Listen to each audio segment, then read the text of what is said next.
우리 함께 묵도하심으로 예배를 드리겠습니다. 여호와의 자비와 긍휼이 무궁하심으로 우리가 진멸되지 아니함이니이다. 이것이 아침마다 새로우니 주의 성실이 크도소이다. 내 심령이 이르기를 여호와는 나의 기업이시니 그러므로 내가 저를 바라리라 하도다.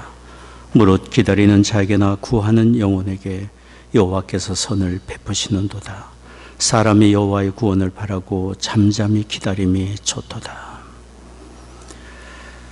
존귀하신 아버지 하나님, 긍휼과 자비를 베푸시기에 기뻐하시는 아버지 하나님, 날마다 우리를 주의 은혜의 창중에 붙들어 주시고 아버지 하나님의 나라에 이르는 그날까지 동행하시며 복 주시는 아버지 하나님께 감사와 찬송을 드립니다. 오늘도 저희들 주의 부르심 받아 각자의 처소에서 주 앞에 예배를 드립니다. 예배를 드리는 곳마다 주의 거룩하신 영으로 임재하시사 홀로 존귀와 영광을 받으시옵소서. 우리 드리는 찬송과 기도와 묵상이 아버지 하나님께 다 연락되기를 원합니다. 우리 주 예수 그리스도의 거룩하신 이름으로 기원하옵나이다. 아멘. 찬송가 35장입니다.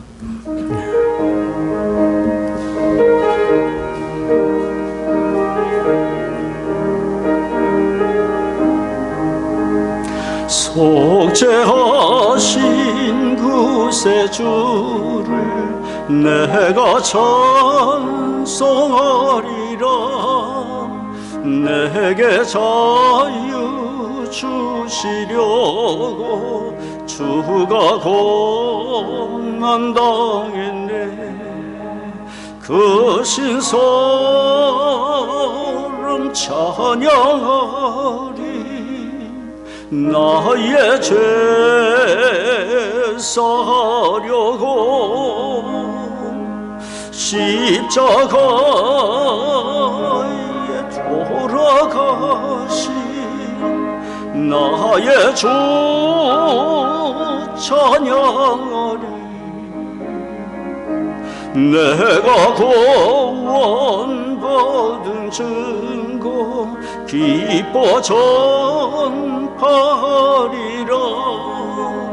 내 죄 모두 담당하신 주의 사랑 크셔라. 그 신성 찬양하리. 나의 죄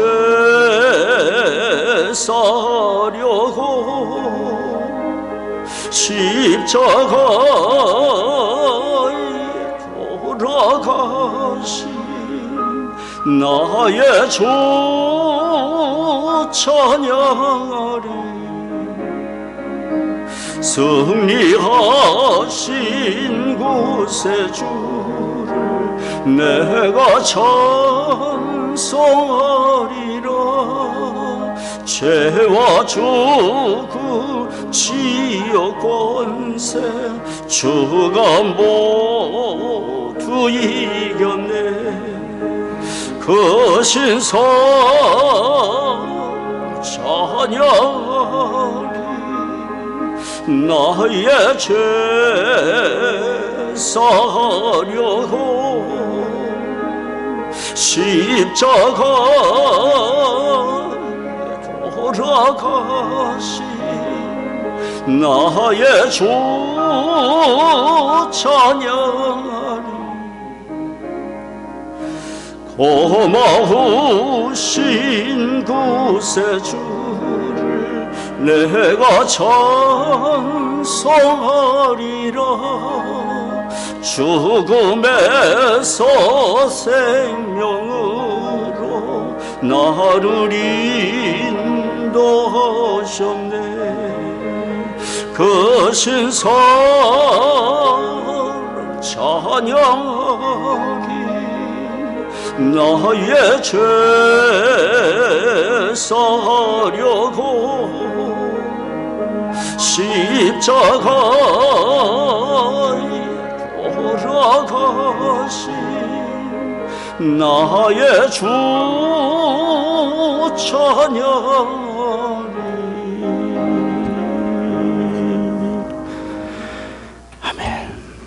우리 사도신 용으로 신앙 고백하겠습니다. 전능하사 천지를 만드신 하나님 아버지를 내가 믿사오며 그 외아들 우리 주 예수 그리스도를 믿사오니 이는 성령으로 잉태하사 동정녀 마리아에게 나시고 본디오 빌라도에게 고난을 받으사 십자가에 못 박혀 죽으시고 장사한 지 사흘 만에 죽은 자 가운데서 다시 살아나시며 하늘에 오르사 전능하신 하나님 우편에 앉아 계시다가 저리로서 사한 자와 죽은 자를 심판하러 오시리라. 성령을 믿사오며 거룩한 공예와 성도가 서로 교통하는 것과 죄를 사하여 주시는 것과 몸이 다시 사는 것과 영원히 사는 것을 믿사옵나이다. 아멘. 아멘. 찬송가 151장 함께 부르겠습니다.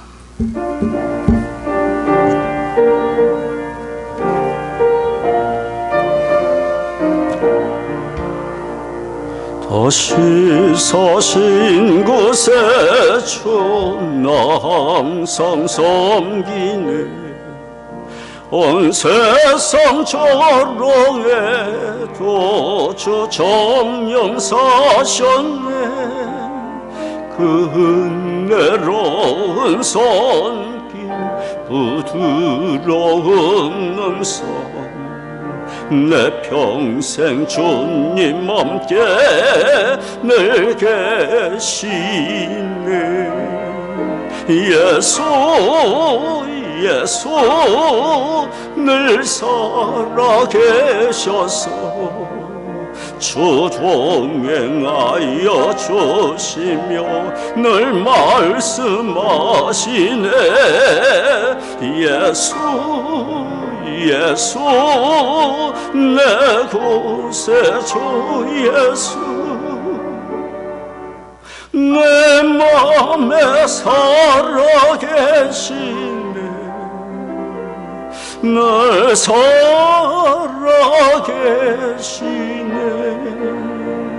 온 세상 살펴보니 주 사랑 알겠네. 내 맘이 아플 때로 저 사랑 알겠네. 이 세상 풍파이길 힘주시는 주님 마침내 영광 중에 처하시리. 예수 예수 늘 살아계셔서 주 동행하여 주시며 늘 말씀하시네. 예수 예수 내 구세주 예수 내 맘에 살아계시네. 늘 살아계시네.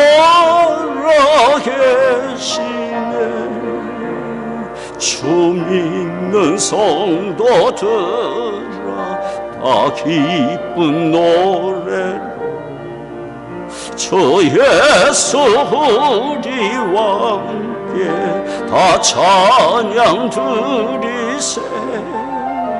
이 세상 소망이요 참 친구 되신 주 예수 영원토록 찬양하세. 예수 예수 늘 살아계셔서 주 동행하여 주시며 늘 말씀하시네.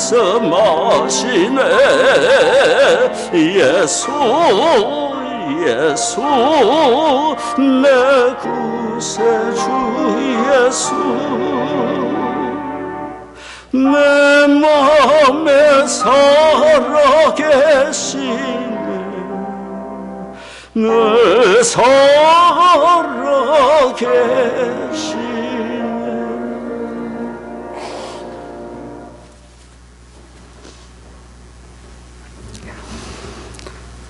우리 함께 기도하겠습니다.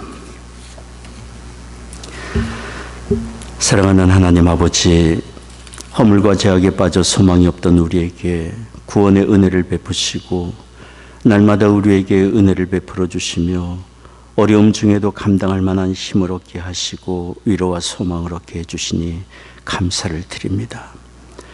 하나님은 우리의 구하는 것에 넘치도록 부어주시고 건강과 형통의 은혜를 베푸시기를 기뻐하시는 것을 우리가 믿습니다. 그러나 무엇보다 먼저 하나님을 인정하는 온전한 믿음 얻기를 원합니다. 우리가 하나님을 온전히 할 때 우리의 삶의 의미를 알고 가치와 목적을 알고 우리의 삶에 필요한 모든 것을 또한 주께서 더하여 주실 줄을 믿습니다. 천지 만물을 지으신 하나님이 우리의 아버지가 되시고 그 아들 예수 그리스도를 통해 우리를 구원하시고 영생을 얻게 하시기까지 우리를 사랑하시는 아버지가 되심을 온전히 알게 하옵시고 하나님의 사랑 안에 온전한 믿음으로 거하게 하여 주시옵소서. 그래서 풍파많은 세상에서도 마음에 늘 평안과 감사와 찬송이 있게 하여 주옵소서. 또한 창조주 하나님이 우리의 삶의 주인 되시며 우리의 가진 모든 것이 주님의 것이고 우리는 잠시 맡겨주신 것으로 하나님의 청직으로 사는 것임을 항상 기억하게 하여 주옵소서. 우리 자신을 위해 살지 않고 하나님의 영광과 다른 사람의 유익을 위해 우리가 가진 자원을 열심으로 사용하며 살도록 도와주옵소서. 하나님 아버지, 계속되는 코비드-19의 재난 중에 있는 교우들의 건강과 안전을 지켜주옵소서. 교우들의 일터에 복을 주시며 아직 직장에 복귀하지 못한 교우들을 또한 도와주옵시고 경제적인 필요를 공급해 주옵소서. 질병 중에 있는 분들에게 치유의 광선을 비추어 주시며 의료진들과 방역에 수고하는 모든 분들의 건강과 안전을 또한 지켜 주옵소서. 하나님, 이 시간 아버지 하나님의 말씀을 듣기를 원합니다. 주께서 친히 성령으로 말씀해 주옵소서. 우리의 구원의 주 예수 그리스도 이름으로 기도드리옵나이다. 아멘.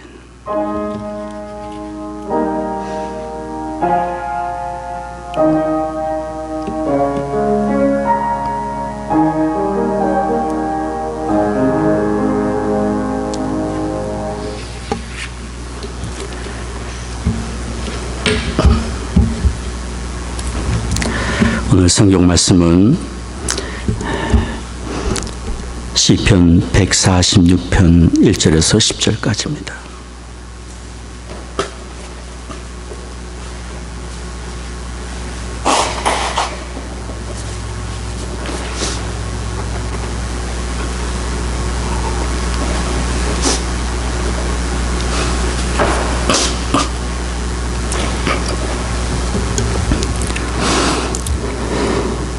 시편 146편 제가 봉독하겠습니다. 할렐루야, 내 영혼아 여호와를 찬양하라. 나의 생전에 여호와를 찬양하며 나의 평생에 내 하나님을 찬송하리로다. 방백들을 의지하지 말며 도울 힘이 없는 인생도 의지하지 말지니 그 호흡이 끊어지면 흙으로 돌아가서 당일에 그 도모가 소멸하리로다. 야곱의 하나님으로 자기 도움을 삼으며 여호와 자기 하나님에게 그 소망을 두는 자는 복이 있도다. 여호와는 천지와 바다와 그 중에 만물을 지으시며 영원히 진실함을 지키시며 압박당하는 자를 위하여 공의로 판단하시며 줄인 자에게 식물을 주시는 자시로다. 여호와께서 갇힌 자를 해방하시며 여호와께서 소경의 눈을 여시며 여호와께서 비굴한 자를 일으키시며 여호와께서 의인을 사랑하시며 여호와께서 객을 보호하시며 고아와 과부를 붙드시고 악인의 길은 굽게 하시는도다. 시온아, 여호와 내 하나님은 영원히 대대 통치하시리로다. 할렐루야.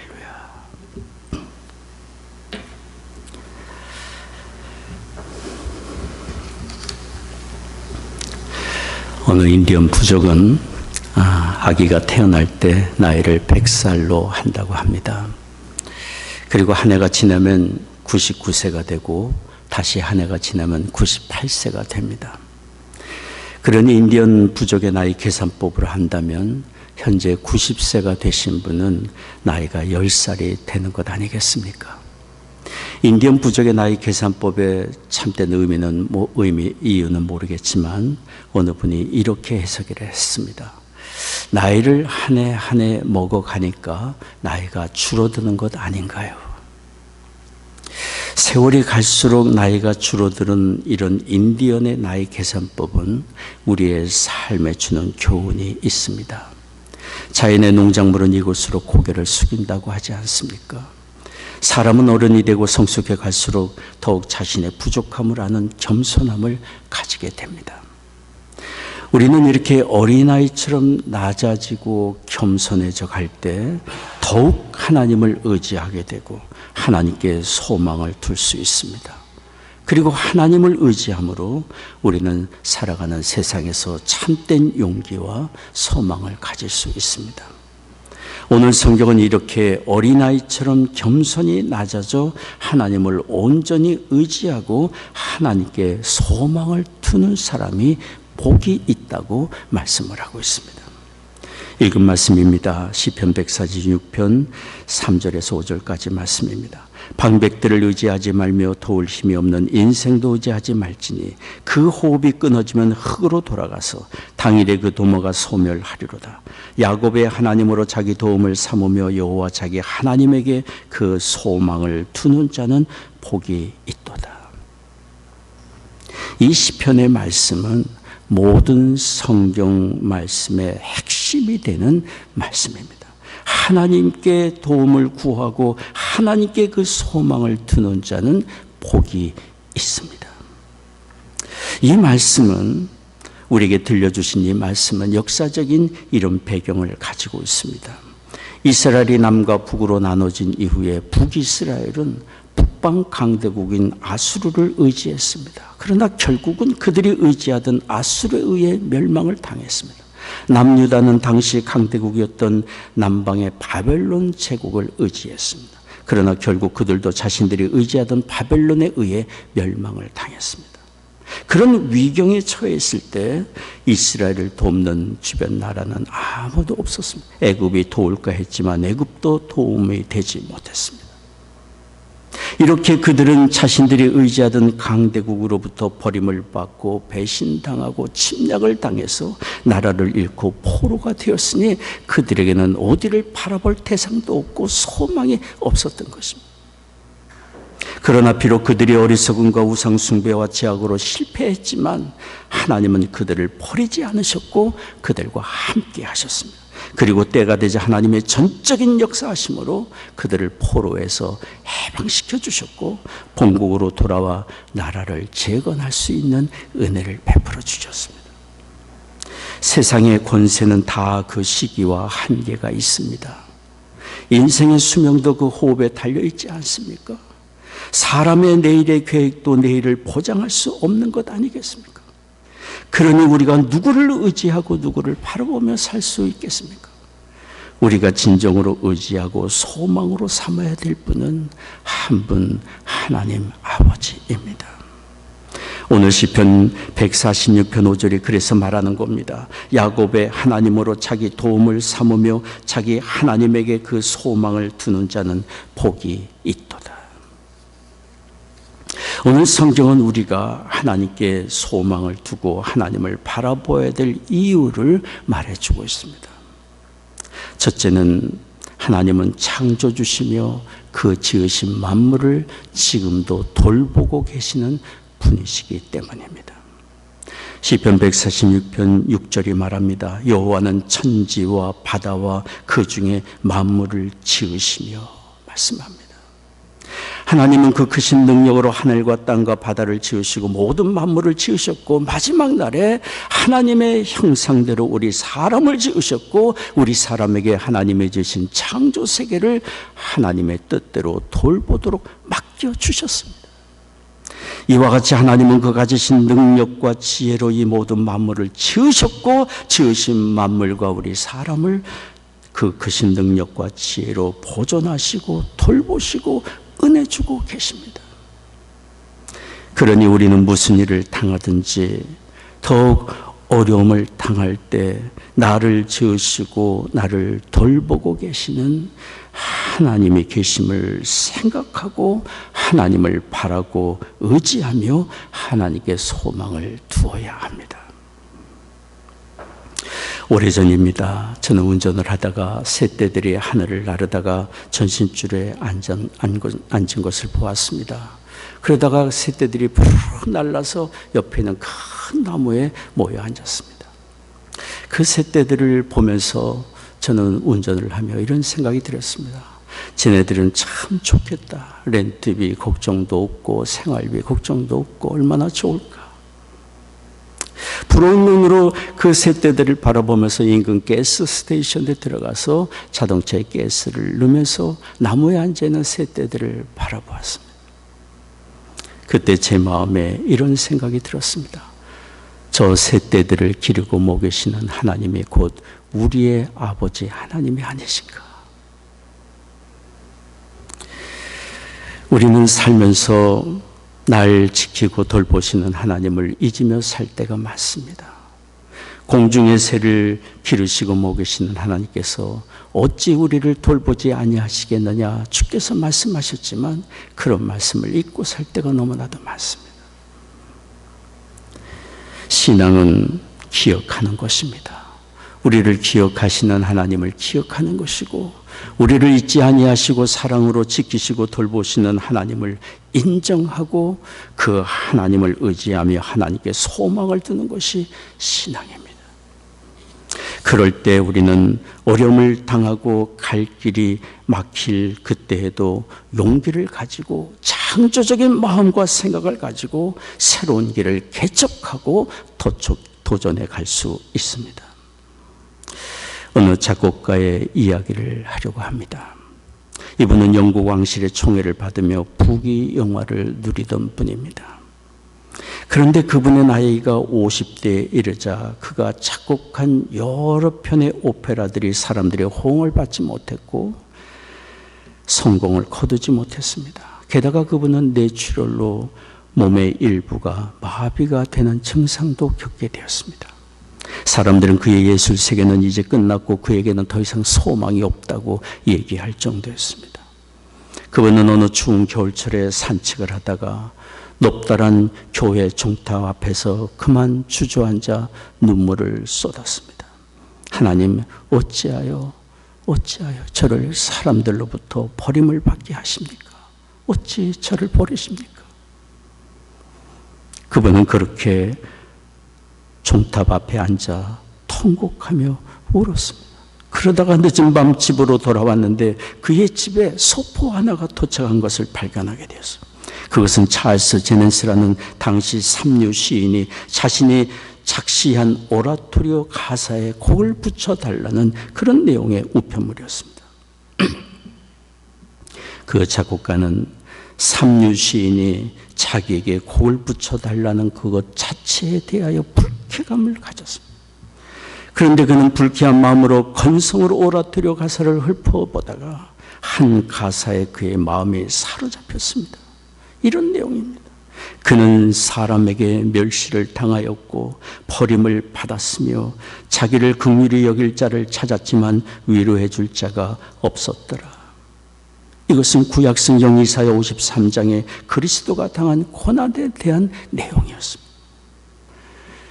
그 글을 읽는 순간 그분의 손은 떨렸습니다. 존귀하신 하나님의 아들이 자기처럼 그렇게 사람들에게 멸시를 받으셨다는 것에 충격을 받았습니다. 그리고 그 다음 내용도 그의 마음을 사로잡았습니다. 이런 내용입니다. 그러나 그는 하나님을 믿었도다. 하나님은 그를 음부에 내버려 두지 아니하셨도다. 그가 너에게 안식을 주시리라. 그 순간 그 작곡가는 하나님 앞에 무릎을 꿇었습니다. 그리고 그는 큰 감동에 사로잡혀 곡을 쓰기 시작했습니다. 그는 곡을 쓰다가 무릎을 꿇고 기도하기도 하고 일어나 큰 소리로 할렐루야를 외치기도 했습니다. 그렇게 곡을 쓴 지 23일 만에 오라토리오 곡이 완성되었습니다. 바로 그 곡이 유명한 메시아라는 곡이고 그 작곡자는 바로 핸델입니다. 1743년 3월 런던에서 황제 조지 2세가 참석한 가운데 핸델의 메시아 첫 공연이 있었습니다. 그날 많은 사람들이 하나님의 영광에 감격해서 눈물을 흘렸고 할렐루야 합창이 나올 때는 황제가 감격을 이기지 못하여 그 자리에서 일어났습니다. 핸델은 그리스도께서 사람들에게 버림을 받을 때 다만 하나님 아버지를 바라보며 하나님을 의지하고 하나님께 소망을 두신 것을 생각하며 그는 자신도 도우시는 하나님을 바라보고 다시 일어날 수 있었던 것입니다. 그래서 수많은 사람들에게 소망을 주고 하나님을 찬송하게 하는 위대한 곡을 작곡해 낸 것입니다. 하나님이 여전히 일하시는데 우리가 낙심에 빠져서는 절대로 안 됩니다. 하나님의 일이 아직 끝나지 않았는데 우리가 끝이라 생각해서는 안 됩니다. 천지를 지으시고 지금도 일하시고 돌보시는 하나님께 우리는 소망을 두어야 합니다. 성경을 보십시오. 이사야 43장 19절 말씀입니다. 보라 내가 새 일을 행하리니 이제 나타낼 것이라 너희가 그것을 알지 못하겠느냐. 정령이 내가 광야의 길과 사막의 강을 내리니. 일하시는 하나님이십니다. 이사야 40장 30절 31절도 말씀합니다. 소년이라도 피곤하며 곤비하며 장정이라도 넘어지며 자빠지되 오직 여호와를 앙마하는 자는 오직 여호와를 앙마하는 자는 새 힘을 얻으리니 독수리의 날개치며 올라감 같을 것이요 다른 박질하여도 곤비지 아니하겠고 걸어가도 피곤치 아니하리로다. 천지를 지으신 전능하신 하나님이 주를 의지하는 사람을 결단코 버려두지 아니하시고 붙드시고 새 힘 주시며 그 삶을 새롭게 해 주십니다. 이것이 우리가 하나님을 의지하며 하나님께 소망을 두고 살아야 될 이유입니다. 두 번째입니다. 오늘 성경이 우리에게 가르쳐주는 것은 이것입니다. 하나님께 우리가 소망을 두어야 되는 이유는 하나님은 영원히 진실하신 분이기 때문입니다. 오늘 시편 146편 6절에 이렇게 증거합니다. 영원히 진실함을 지키시며 영원히 진실함을 지키시며 하나님은 그 하신 모든 말씀을 반드시 성취하시며 영원히 진실함을 지키시는 분이십니다. 그러니 우리가 이런 하나님의 진실하심을 믿는다면 하나님의 약속의 말씀을 가지고 앉기도 하고 걷기도 하고 뛰기도 하고 모든 일에 하나님의 말씀을 붙들고 우리는 소망을 가질 수 있을 것입니다. 저는 하루 일과 중에 가장 기다려지는 시간이 있습니다. 그것은 기도하는 시간입니다. 하나님의 말씀을 읽고 묵상하며 하나님을 생각하고 기도하며 하나님을 대면하는 그 시간은 정말 기다려지는 시간입니다. 기도하는 시간에 교우들의 이름을 부르며 그 자녀들의 이름을 부르며 교우들의 가정과 건강과 산업과 교우들의 기도 제목을 가지고 기도할 때 제 마음에는 담대한 소망이 있고 감사를 느끼고 하나님께 감사의 고백을 드릴 때가 얼마나 많은지 모릅니다. 그것은 걱정스러운 기도의 제목을 가지고 기도를 하면서도 내 마음에 소망이 있고 감사가 있는 것은 약속을 지켜가시는 신실하신 하나님을 바라보기 때문입니다. 제가 늘 마음에 품고 붙들고 있는 말씀들은 이런 것입니다. 로마서 8장 28절 말씀이에요. 우리가 알거니와 하나님을 사랑하는 자 곧 그 뜻대로 부르심을 입은 자들에게는 모든 것이 합력하여 선을 이루느니라. 로마서 8장 38절 39절 말씀입니다. 내가 확신하노니 사망이나 생명이나 천사들이나 권세자들이나 현재일이나 장래일이나 능력이나 높음이나 깊음이나 다른 아무 피조물이라도 우리를 우리 주 그리스도 예수 안에 있는 하나님의 사랑에서 끊을 수 없으리라. 끊을 수 없으리라. 하나님은 그 말씀하신 대로 그 뜻을 반드시 이루시는 영원히 진실하심을 지키시는 하나님이기 때문에 저는 그 말씀을 생각하고 묵상하며 붙들고 담대한 마음으로 하나님께 기도를 드리고 있습니다. 그러니 우리가 영원히 진실함을 지키시는 하나님을 바라본다면 어려움을 당할지라도 흔들리지 않을 수 있고 강풍에도 굳게 선 나무처럼 끝까지 견디며 우리에게 맡겨주신 삶의 과업을 성취해 갈 수 있을 것입니다.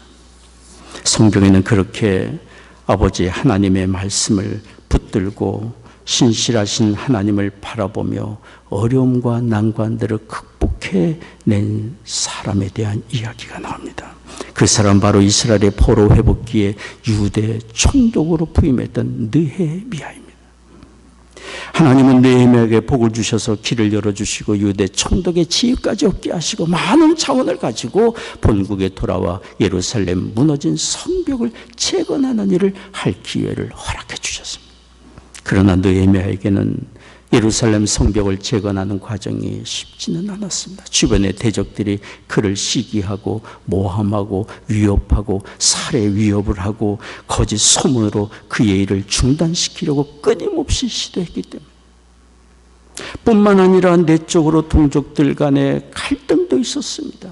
가난한 사람은 부유한 사람에게 밭도 빼앗기고 자녀들도 빼앗기고 자신들이 잃어버린 것을 회복할 여력도 없고 가난은 계속 대물림이 되는 어려움 중에 가난한 사람이 부유한 사람을 원망하는 원망의 소리가 동족들 간에 가득 찼던 것입니다. 안팎으로 닥친 이런 어려움이 있었지만 느헤미야는 흔들리지 않았습니다. 그는 부유한 자로 하여금 가난한 자에게 긍휼을 베풀도록 화목을 도모하는 일을 했고 백성들의 반은 무장하고 대적의 공격을 막는 일을 하게 하고 백성의 반은 한 손에 병기를 들고 한 손으로 일을 하며 끝까지 성벽 재건 사업을 추진하게 했습니다. 그렇게 함으로 52일 만에 성벽 재건은 완수하게 된 것입니다. 느헤미야가 이렇게 할 수 있었던 것은 하나님이 이스라엘의 회복을 약속하신 것을 그는 믿었고 하나님이 말씀하신 그대로 반드시 이루실 것을 그는 믿었기 때문입니다. 그래서 그는 담대했습니다. 대적과 맞서 싸워야 할 백성들에게 이렇게 말했습니다. 느헤미야 4장 14절 말씀입니다. 너희는 저희를 두려워 말고 지극히 크시고 두려우신 주를 기억하고 너희 형제와 자녀와 아내와 집을 위하여 싸우라. 느헤미야 4장 20절도 말씀합니다. 우리 하나님이 우리를 위하여 싸우시리라. 느헤미야가 동족들에게 외친 말입니다. 우리에게도 느헤미야가 가진 이런 담대한 믿음이 필요합니다. 예수 그리스도 안에서 우리를 택하시고 부르시고 의롭게 하시고 영화롭게 하신 그 하나님께서 이 세상 지나는 날 동안 하나님 나라에 이르기까지 우리를 지키시고 돌보시고 그리스도 안에서 부르신 하나님의 모든 은혜를 다 공급해 주실 것을 우리는 믿고 의지할 수 있어야 합니다. 악한 자가 건드리지 못하게 하시며 영광의 아버지 나라에 이를 때까지 주께서 동행하시고 우리의 기도를 들으시며 선한 길 반드시 인도해 주실 것입니다. 영원히 진실하심을 지키시는 그 하나님의 약속의 말씀을 우리가 바라보고 살아야 합니다. 그럴 때 우리는 어려움을 당할지라도 흔들리지 않고 우리에게 맡겨주신 삶의 현장에서 하나님의 뜻을 이루고 부르심의 소명을 이루어가는 복된 여정이 되리라고 믿습니다. 하나님께 소망을 두는 사람이 복이 있습니다. 마지막 세 번째입니다. 우리가 하나님께 소망을 두어야 하는 이유는 하나님이 공의와 사랑으로 영원히 통치하시기 때문입니다. 오늘 말씀을 보십시오. 시편 146편 7절에 10절까지 말씀입니다. 압박당하는 자를 위하여 공의로 판단하시며 줄인 자에게 식물을 주시는 자시로다. 여호와께서 갇힌 자를 해방하시며 여호와께서 소경의 눈을 여시며 여호와께서 비굴한 자를 일으키시며 여호와께서 의인을 사랑하시며 여호와께서 객을 보호하시며 고아와 과부를 붙드시고 악인의 길을 굽게 하시는도다. 시온아 여호와 내 하나님은 영원히 통치하시리로다. 할렐루야. 하나님은 악을 행하는 자의 행위를 보십니다. 또한 억울한 일을 당하는 사람의 고통도 보고 계십니다. 하나님은 보실 뿐 아니라 공의로 모든 것을 다스리시며 때가 되면 악한 자를 다스리시고 하나님의 말씀과 그 뜻을 쫓아 사는 의로운 사람을 귀히 여기시고 사랑하시며 결국에 높여주십니다. 그리고 하나님은 약하고 소외되고 고난당하며 슬픔에 처한 사람에게 은혜를 베푸시는 하나님, 나그네와 고아와 과부를 보호하시고 돌보시는 하나님, 하나님은 공의와 사랑으로 모든 것을 다스리시는 분이십니다. 우리는 살면서 억울한 일을 당하기도 하고 수치와 모욕을 당할 때가 있기도 합니다. 이런 일을 당할 때 실망감에 빠지고 낙심에 빠지기도 합니다. 저는 언젠가 주님의 일을 하다가 큰 상처를 받고 낙심에 빠지다가 나중에 병원에까지 입원한 어느 교육자를 신방한 적이 있습니다. 그분을 위해 병실에서 간절히 기도하다가 안타까운 마음으로 집으로 돌아왔습니다. 그리고는 그날 저녁 신학교 강의를 위해서 어느 신학자가 쓴 마가복음 서론을 읽었습니다. 그런데 그 마가복음의 서론에서 예수님에 대하여 이렇게 표현했습니다. 그리스도는 고난 받으신 종이었다. 그때 저는 그 마가복음 서론을 읽으면서 제가 잠시라도 주님의 일을 하다가 당하는 고난을 불행으로 여기고 슬픔 당하는 것으로 여겼던 그런 마음을 회개했습니다. 우리 주님은 우리를 구원하시러 사람들에게 버림을 받으시고 수치와 모욕을 받으시고 십자가의 길을 끝까지 가셨는데 우리는 영광을 구하고 있다는 것이 얼마나 죄송하고 부끄러웠는지 모릅니다. 그런데 그 신학자는 마가복음 서론에서 다시 이렇게 말했습니다. 하나님의 아들 예수님은 고난받는 종으로 우리를 섬기셨지만 결국에 죄로 죽은 우리를 살리시고 주님 자신도 부활하심으로 승리의 종이 되셨다. 그렇습니다. 공의로우신 하나님이 그 아들을 고난받는 종의 길로 가게 하셨지만 결국은 우리 죄인을 구원하시는 승리의 종이 되게 하셨습니다. 그러므로 만일 하나님이 선하신 일을 이루시기 위해 우리에게 수치와 모욕을 받게 하시는 일이 있다면, 그런 일이 있다면 믿음으로 우리는 받아들일 수 있는 자리까지 가야 할 것입니다. 우리가 당하는 그런 고난으로 하나님의 구원 사역의 일에 동참하게 된다면 그것은 참으로 영광되고 복된 일 아니겠습니까? 그리고 공의로우신 하나님이 겸손히 주님을 섬긴 우리를 때가 되면 높여 주실 것입니다. 공의로 다스리시는 하나님이 계시기 때문에 이런 일은 반드시 있게 될 것입니다. 시편 37편 3절에서 6절이 말을 합니다. 여호와를 의뢰하여 선을 행하라. 땅에 거하여 그의 성실로 식물을 삼을지어다. 또 여호와를 기뻐하라. 저가 내 마음의 소원을 이루어 주시리로다. 너의 길을 여호와께 맡기라. 저를 의지하면 저가 이르시고 내 의를 빛같이 나타내시며 내 공의를 정오의 빛같이 하시리로다. 모든 것을 다스리시는 하나님께 소망을 두고 참고 기다리고 온유하며 잠잠히 의를 행하는 사람을 하나님이 붙드시고 마침내 때가 되면 높이시며 풍부한 화평으로 인도해 주시리라 믿습니다.